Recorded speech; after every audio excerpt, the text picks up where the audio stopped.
Lo que los ecuatorianos hemos presenciado son eventos que suceden porque hay una fuerza oculta, clandestina, oscura, que tiene la intención de romper la democracia. Quienes actúan son peor que una bacteria que se mete en las entrañas del Ecuador para hacer daño. Hoy voy a demostrar de lo que es capaz la CIA en el Ecuador. Operación Fénix, en marcha. E312, emisión. Tracking verificado. Rojos en el punto blanco, confirme. 0902, Visibility 10. Cruzamos el límite. Suelten el paquete. Get out, get out. Un operativo plenamente planificado por las Fuerzas Armadas de Colombia, en absoluto secreto y con premeditación, provocó que aeronaves colombianas incursionen en territorio ecuatoriano, sin permiso de su gobierno soberano. Han encontrado 15 cadáveres de guerrilleros, 2 guerrilleras heridas, en un campamento improvisado de la FARC a 2 kilómetros del río Putumayo, es decir, no hay cómo equivocarse en que aquello era territorio ecuatoriano. Fueron bombardeados y masacrados mientras dormían, utilizando tecnología de punta que los localizó de noche en la selva, seguramente con la colaboración de potencias extranjeras. ¿Cuándo informa usted a la Embajada de Estados Unidos de ese ataque? Son las 3 veces que yo hablé con el grupo militar y esas 3 veces era por orden del comandante general del ejército, no a disposición. Vamos a ver.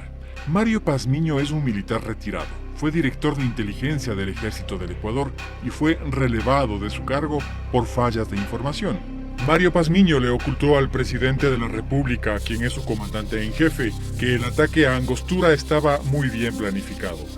Pazmiño siempre protegió a sus maestros, los agentes de la Agencia Central de Inteligencia de Estados Unidos, la CIA. Ellos formaron a Mario Pazmiño como un experto en seguridad. Los registros demuestran que fue un excelente alumno y que era un fiel servidor de la CIA, asalariado de la Embajada de Estados Unidos. Hablé con algunos de sus compañeros. Me contaron que había recibido equipamiento y órdenes de la embajada en Quito. La CIA comenzó a operar después de la Segunda Guerra Mundial. Mientras los países de América Latina tenían gobiernos que obedecían las órdenes, la agencia permanecía invisible. Los gobernantes que defendían la soberanía de sus países eran atacados y ahí aparecía con más evidencia. Es notable cómo los militares de las dictaduras de América Latina cometían atrocidades que la CIA ocultaba o maquillaba. La CIA nunca ha dejado de estar. Los métodos han sido diferentes, pero siempre ha intervenido en el continente. Una de las acciones que cumplieron las fuerzas estadounidenses se realizaron desde la base que operaban en el puerto ecuatoriano de Manta. La excusa fue hacer un plan continental para vencer al narcotráfico.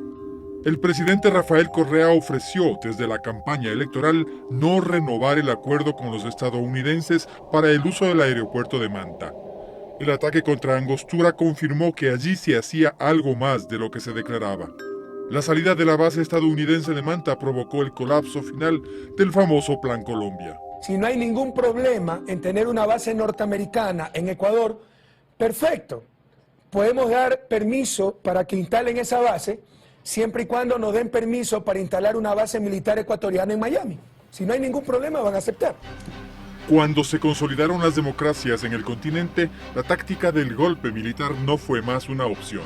Entonces Estados Unidos comenzó a intervenir en los estados latinoamericanos, tanto a través de reclutar a personajes influyentes de cada país, como mediante organizaciones no gubernamentales. Rafael Correa y otros mandatarios rompieron el esquema de intervención de la CIA, quebraron su lógica. También quebraron la estrategia de Leila Haddad Pérez. Ella fue la jefe de la CIA en el Ecuador durante muchos años, hasta que Rafael Correa asumió la presidencia de la República. Leila Haddad trabajaba de manera encubierta en el almacén de alfombras Aladino, en la exclusiva avenida González Suárez de Quito. Actuó siempre con el nombre de SWAT. Muchos políticos entraban con el pretexto de comprar alfombras y salían con instrucciones claras de qué debían hacer. En ese almacén también se autorizaba la designación de comandantes de la policía y las Fuerzas Armadas afines a sus intereses. Leila Haddad vivió en el Ecuador con una identidad falsa como ecuatoriana. Hizo bastante daño al país y muchos favores a sus agentes. Gracias a su influencia y de la CIA, logró que Emilio Palacio fuera acogido como asilado político en Estados Unidos. El tristemente célebre editorialista del diario El Universo abandonó voluntariamente el país. Se instaló en Estados Unidos, desde donde intenta influir con poco éxito. La posición soberana del país provocó que se debilitara su red de informantes y en 2008 fue expulsada del Ecuador, justo antes del ataque contra Angostura. La estrategia de Leila Haddad fracasó, entonces la CIA actualizó sus procedimientos, comenzó a aplicar la que se conoce como técnica de los topos. Los topos son periodistas, políticos e informantes reclutados y pagados por la CIA que desgastan las estructuras del Estado. Entonces reclutaron enseguida a la guayaquileña Karen Andrea Holligan Bruckman, nacida en 1953, con residencia fija en Miami, Estados Unidos, y directora de Relaciones Públicas del Inter-American Institute for Democracy. Esta organización es como un grupo de amigos que se sienten importantes porque les llevan a Estados Unidos a hablar contra las dictaduras, cuando en realidad son manipulados y actúan como informantes de la CIA. Su historial en el Ecuador es escaso, pero fue suficiente para encargarle estructurar, coordinar y financiar una red de informantes. Cuando le encargaron la misión, tuvo que reorganizar la red de agentes encargados de atentar contra la democracia en Ecuador. El primero en ser reclutado fue, obviamente, Mario Pazmiño, pero además su lugarteniente y también ex militar, Alberto Molina. En la lista de los más cercanos de Karen Holligan está Fernando Villavicencio. Fernando Villavicencio se hace llamar periodista, pero se formó en los viejos sindicatos petroleros, en los que acostumbraba a chantajear con amenazas de paro, y llegó a ser asesor del entonces asambleísta Clever Jiménez. Villavicencio es clave en todas las acciones de la líder Holligan. Cumple sin cuestionar las acciones de desestabilización. Como no, César Ricaurte, quien dirige Fundamedios, en realidad es un tramitador de donaciones de agencias que intervienen a nombre de la CIA. Fundamedios se escuda en la defensa de la libertad de expresión, pero, en realidad, es un instrumento eficiente de las operaciones encubiertas psicológicas de los servicios de inteligencia estadounidenses en nuestro país. Karen tiene amistad con Marta Roldós, hija del expresidente Jaime Roldós. Jaime Roldós Aguilera fue electo presidente constitucional de la República después de una larga etapa de dictaduras militares. Jaime Roldós puso en práctica un programa para recuperar la soberanía del Estado sobre los recursos naturales. Pero sus intenciones se truncaron. John Perkins fue sicario económico de la CIA, es decir, intervenía para dominar la economía de los países. Perkins trabajó en el Ecuador durante el gobierno de Jaime Roldós. I was sent down as one of several economic hitmen to change Roldós, to corrupt him, to bring him around, to let him know, okay, you can get very rich, you and your family, if you play our game, but if you continue to try to keep these policies you've promised, you're going to go. He wouldn't listen.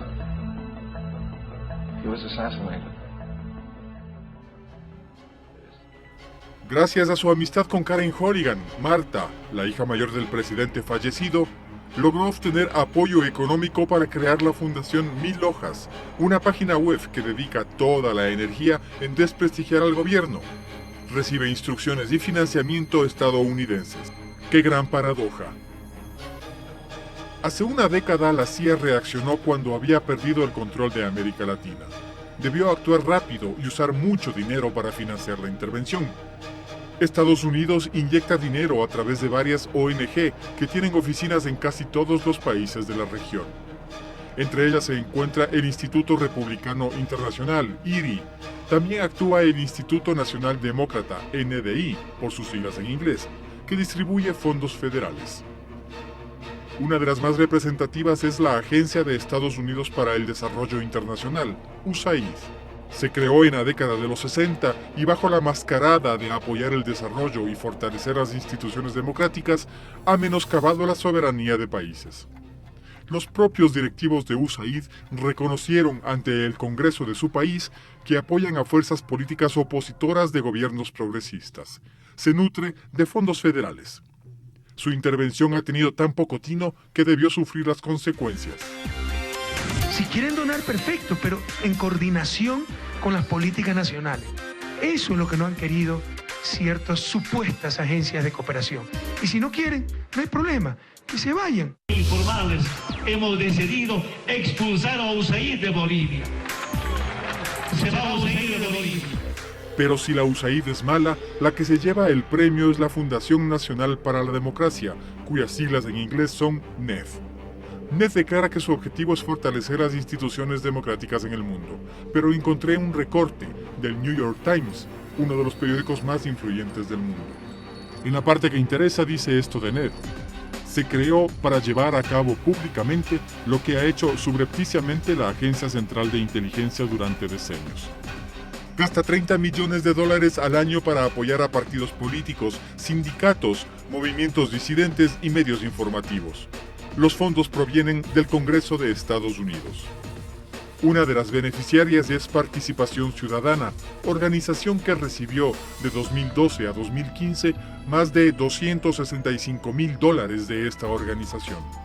Pero, ¿para qué reparten plata tantas instituciones? Me parece que hay dos cosas. La primera es que los gobiernos progresistas del continente son una distracción y Estados Unidos necesita que esté tranquilo su continente para poder intervenir en otros países del mundo. Hay una segunda razón. El gobierno soporta mucha presión de las grandes empresas de Estados Unidos para que proteja sus negocios. Los gobiernos progresistas les quitan las ganancias. La economía de mercado está diseñada para que las grandes corporaciones ganen dinero. Ellos y nadie más. A Washington no le queda otra alternativa que activar todas sus organizaciones como la CIA o USAID para recuperar el control de la región. Y un presidente como Corea puede ser un ejemplo. Porque lo que hemos vivido hace 15, 20 años en América Latina es seguir un recetario que nos mandaron desde Washington. Entonces, por eso, yo creo que él es el target más blanco. El blanco más importante y que la vida de él está en peligro. En 2015 sucedió una de estas oleadas en las que Karen Holligan lideró personalmente las acciones. Se reunió con Marta Roldós y otras 2 personas en el restaurante El Rincón del Ceviche, en el barrio Urdesa de Guayaquil. Además tuvo un largo encuentro con Fernando Villavicencio en una cafetería del barrio La Floresta, que hoy ya no existe. También con Alberto Molina tomó café en un local del norte de Quito. Una red funciona con muchos puntos de contacto. Es difícil tener seguridad de quién sabe y quién no sabe para quién trabaja, pero hay evidencias que nos permiten acercarnos a la verdad, como las siguientes. La Embajada de Estados Unidos de pronto mostró una gran preocupación por las próximas elecciones presidenciales en Ecuador. Gustavo Larrea fue un político que estuvo asociado a los movimientos sociales. Eran reconocidos sus nexos con la guerrilla colombiana y fue miembro del gobierno de Correa. Fundó el movimiento Democracia Sí con su hermano Marcelo, periodista que en el pasado escribió varios artículos en contra de la CIA. Pero los tiempos cambian. Gustavo y Marcelo Larrea informaron directamente a 2 agentes de la CIA en un almuerzo que se realizó en el restaurante Sol y Luna. Otra gran paradoja. Los anfitriones fueron Tyler Speaks, acusado de sabotear las elecciones y de atentar contra el Estado de Nicaragua. Es ahora el jefe adjunto de la sección política de la embajada y funcionario activo de la CIA. También asistió Timothy Peltier, consejero de Asuntos Políticos de la embajada y agente encubierto de la CIA en Cuba y Rumanía. Gustavo Larrea les informó con detalle respecto a la política nacional. A pesar de la abundancia de criterios vertidos, el final de la reunión explicaron su presencia a los medios de esta manera. Hemos almorzado aquí nada más. Se sabe que estaban reunidos con funcionarios de la Embajada de Estados Unidos. Equivocados. ¿Seguro? Seguro. Los mismos agentes de la CIA desmintieron esta versión. Es un año electoral en Ecuador, en los Estados Unidos también, y estamos hablando con cada parte de la sociedad y del lado político en Ecuador a entender mejor la situación electoral de este año. Hay otros personajes que, en cambio, filtran información a periodistas asociados a agencias extranjeras. Jorge Rodríguez, presidente de la autodenominada Comisión Anticorrupción, ha entregado normalmente datos de veracidad relativa a la prensa. Lo hace a sabiendas de que su acción está fuera de la ley. Esas informaciones caen en manos de Juan Carlos Calderón, de la revista digital Plan B, quien publica la información y en muchos casos la comparte con Mónica Almeida, editora regional del diario El Universo. Juan Carlos Calderón tuvo su desarrollo en la extinta revista Vanguardia. Cuando quebró se juntó con Cristian Zurita y pidieron a la NED que financie una nueva publicación. Fundaron Plan B, una revista digital que intenta llamar la atención con escándalos contra el gobierno nacional y por la que pasan muchos de los colaboradores de Holihan. Una de ellas es María Laura Patiño, abogada que funciona como una colaboradora operativa. María Laura Patiño, para citar un ejemplo, ha presionado a Calderón para que cumpla con las formalidades que le exigen sus jefes en Estados Unidos. Con frecuencia han debido llenar largas formas que les envió NED para que sean justificados el uso de los fondos y lograr la aprobación de nuevos aportes de dinero. Juan Carlos Calderón también está nombrado en el rol de pagos de los meses de enero y febrero de 2016, cuando recibió honorarios por $1,200 al mes. Andrés Páez es una pieza clave para la desestabilización. Es el político que convocó a varias de las más violentas manifestaciones que sucedieron el año pasado. Comenzó su carrera política en el partido Izquierda Democrática, movimiento al que llevó al colapso. Enseguida se unió a Guillermo Lasso y ahora es asambleísta por el movimiento Creo. Y tenga la certeza, presidente Correa, que estoy dispuesto a enfrentar lo que se me venga.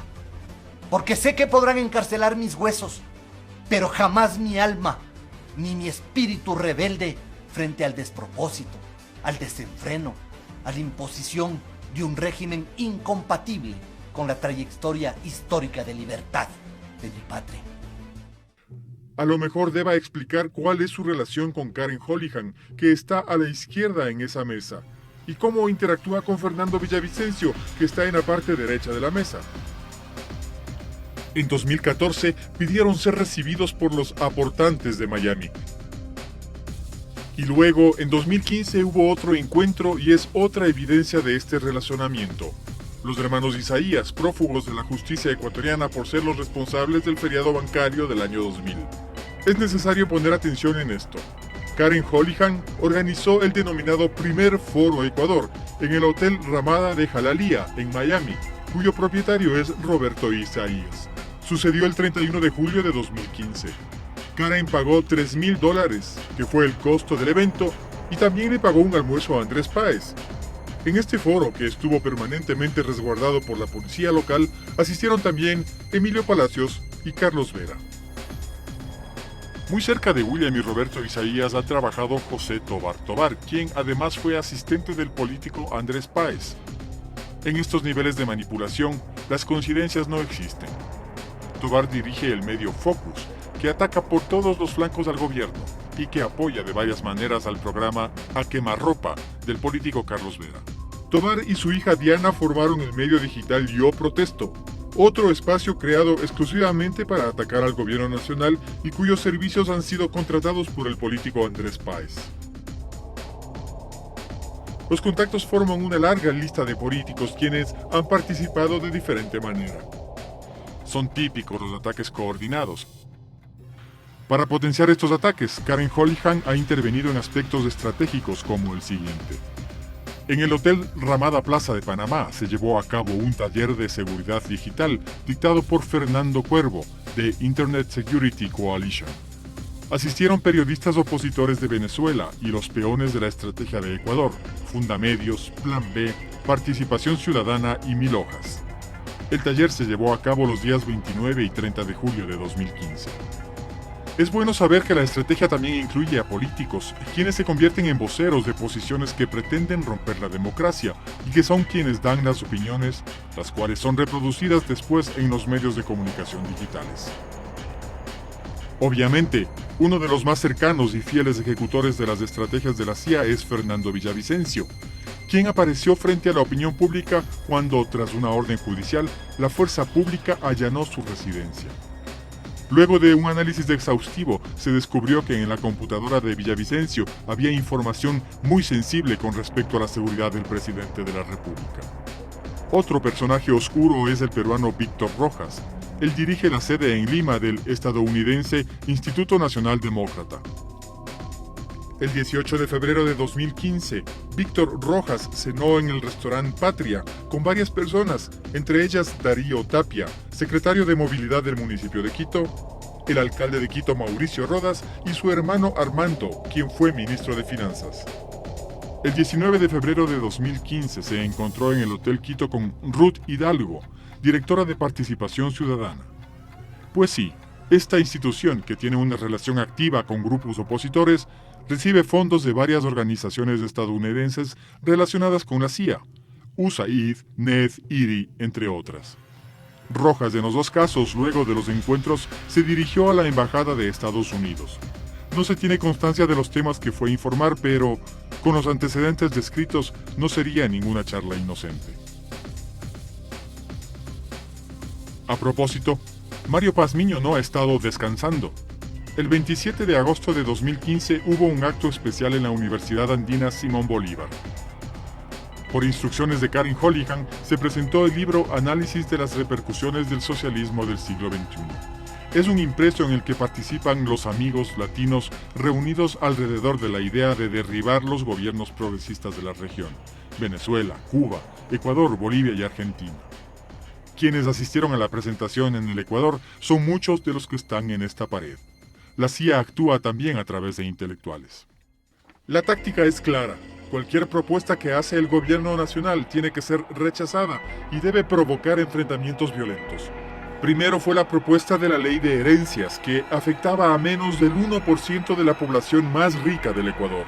Luego, el proyecto de enmiendas constitucionales.